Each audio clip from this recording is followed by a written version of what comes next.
What's up? You are now listening to Americanized, a storytelling podcast where you'll hear from eclectic first and second generation Americans share their stories and real life experiences as children of immigrants.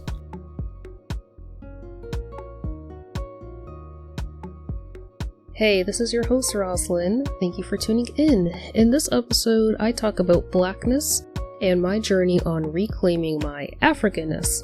Africanness is not a real word, but it's suitable for the purpose of this episode, reclaiming my Africanness in terms of my hair, the music I listen to, the products I use, and my social circles, social media content, food, overall interests, the list goes on. Let's start with hair. The hair straightener was my bestie. My mom is a hairdresser, and she would relax me and my sister's hair pretty frequently, probably like once a month or so. So I was rocking my relaxed hair for school. It was my favorite and least favorite thing.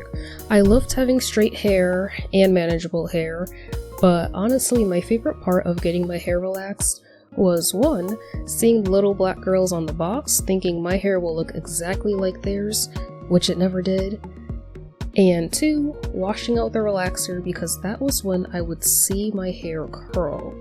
They were loose and damaged, but they were still curls or waves. I fell in love with my curly hair anytime I would wash out my relaxer or anytime I would wash my hair and see my hair bounce back into its natural curls. It wasn't until my sophomore year of high school that I decided to go fully natural. I would slowly trim the damaged and straight ends of my hair, little by little, as an alternative to a big chop because I wasn't gonna cut all my hair off. I was committed to having natural hair, but I was not that committed to just chop off my hair like that. I still wanted the length, but I also wanted the curls, so it was a slow transition for me to get fully natural to where I'm at right now. I can now say that I am fully natural and I love my curly and coily hair, and for a while I've just been maintaining it, kind of getting into the braid outs, the twist outs, getting a groove with products and routines. But now that I kind of have that down, my new goal is length, retention, and growth. Another piece of Africanness that I'm reclaiming is music. Growing up, African music was the epitome of embarrassing, let me tell you. My dad loved blasting African music in his car anywhere we would go, like super loud, windows open. I felt super exposed, and I was really embarrassed. I was like, can we listen to some Jammin' 94.5, Magic 106.7, which he actually did like and play that station, Kiss 108 even, if we want to get into the pop, but I was like, no, this is not cool, this music is not cool, it's embarrassing, I don't know what they're saying, the beat is alright, but I'm not feeling it. Now, African music was pretty much the only thing I wanted played at my wedding, and at my wedding, that was the intro song that all the groomsmen and bridesmaid walked into was Premier Gao. I definitely didn't say it right, but that was a song that my dad would play all the time in his car. We would watch the music videos at home. We had the VHS tape, and that song, that's an Ivorian song, and that song is blown up now. It's everywhere, dance hall, clubs, music, everything. It's being remixed. I heard a remix of it recently. I was like, whoa. So Afrobeats is definitely blown up. It's into the mainstream music right now. It's super popular, and I use it as my turn up music, my dancing feel good music that I can't go wrong with at any time. It's like, it's a mood booster. It puts me in a really good mood anytime I play Afrobeats.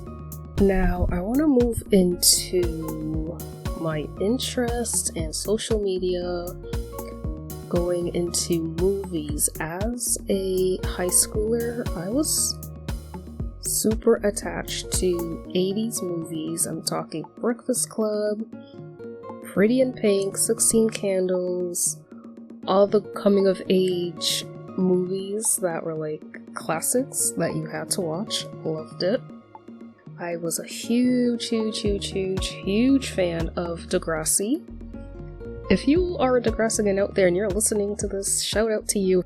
Team Eclair all the way. My TV crushes were Monroe Chambers. I was super obsessed with him.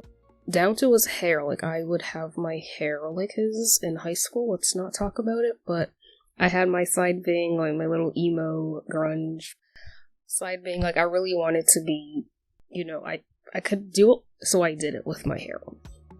That's when it was straightened too. I loved listening to Adele, Bruno Mars, a little bit of Ed Sheeran. So now I'm all for representation, right? All that 80s Degrassi, that's all white cast, right? We only have like not even a single black person in these 80s movies, but Degrassi did have a few. So now I'm all for representation, all black cast, black producers, directors, actors. But don't get me wrong, I did make an effort to watch The Breakfast Club on March 24th, the day that they were in detention. And I will always say yes to watching Degrassi, but it has to be the next generation or like season 10 of just Degrassi. Nothing beyond that, because that's where it just is not the same. And on Spotify, I do have a playlist called American Idol for when I need to belt and sing Adele's old songs. Emphasis on the old part. It has to be her old songs, because those are like, you know, I'm singing Set Fire to the Rain, Rolling in the Deep. Hello was probably the last Adele song that I was like, alright, this is a good one. But like, I still hold on to those things, you know. I'll still watch these movies and shows and listen to these songs. But if I'm so like into watching something, if the main character is black, or there's a black family, or there's something where I can see myself in, that's where you have me. But back then, because the representation wasn't there, this is what I was left with. And if black people were featured on TV, they didn't have the best role where I could really see myself. They were either in like trashy roles or like comedy things that I neither am trashy or I'm like, I'm funny, but I'm not that funny where it's like class clown funny. That's how they were usually casted, and that's not who I was, you know? That's not who I am. More into the media, social media content, I love the question, where are you from? Even though it can come across as rude, I love it. I love asking it. I love being asked it. I love learning where someone else is from, especially if they're West African or even from Ivory Coast. That stuff really excites me. And the only Ivorians I knew for the longest time were the members of my family. I feel like for the longest time I always said, I don't know any other Ivorians, like I only know the people in my family, at least in America.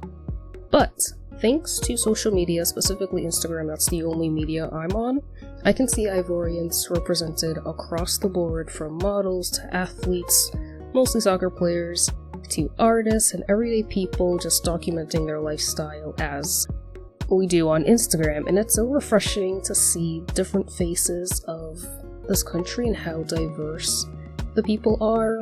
Even within my family, we all look kind of different. I don't think I resemble anyone other than my siblings and parents. But yeah, I just love seeing, especially Ivorian, just because like I can identify as being Ivorian too, and be like, oh yeah. If I see like Ivorian food on social media, I just love seeing it because it's so good.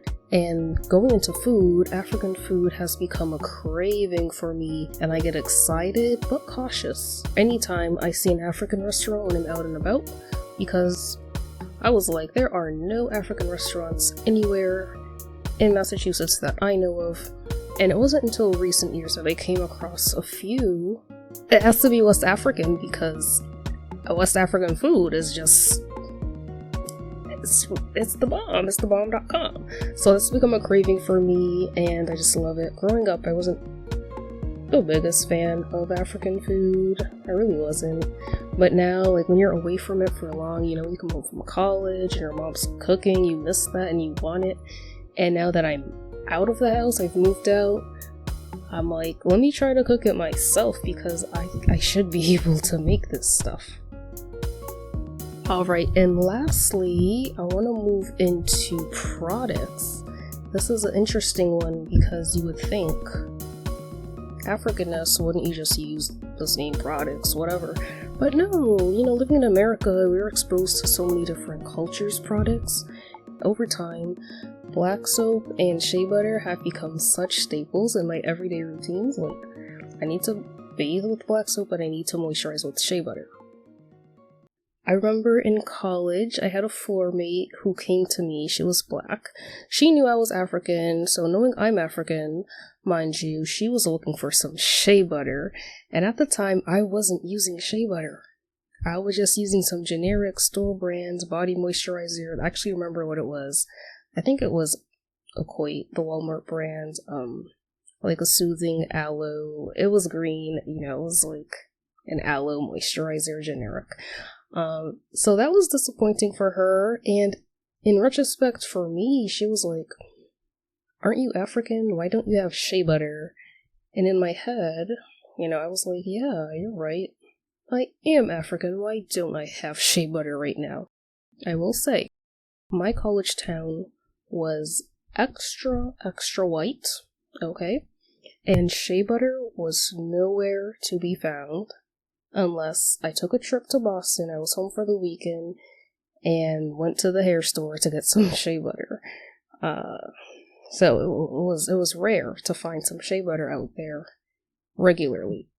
It wasn't until my graduate school years my grad school years, that I discovered an African shop in Springfield, Massachusetts, the next town over where I was doing my schooling. And that's where I bought my shea butter from, and I, you know, in grad school, never looked back. Black soap and shea butter was all I used for years.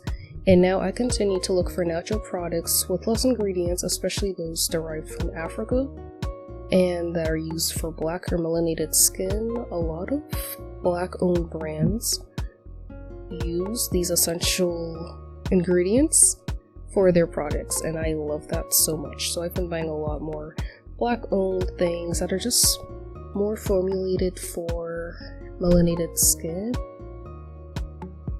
The thing though with shea butter, it's a sealant, so that's like the last layer, so you do want to use like a moisturizer with ceramide. So like I am back on like a non-black owned moisturizer, but I will always keep shea butter in my products box or just have it handy for sure. So yeah, those are some ways that I've reclaimed my Africanness. What things are you reclaiming? Thank you so much for listening. Catch you in the next episode.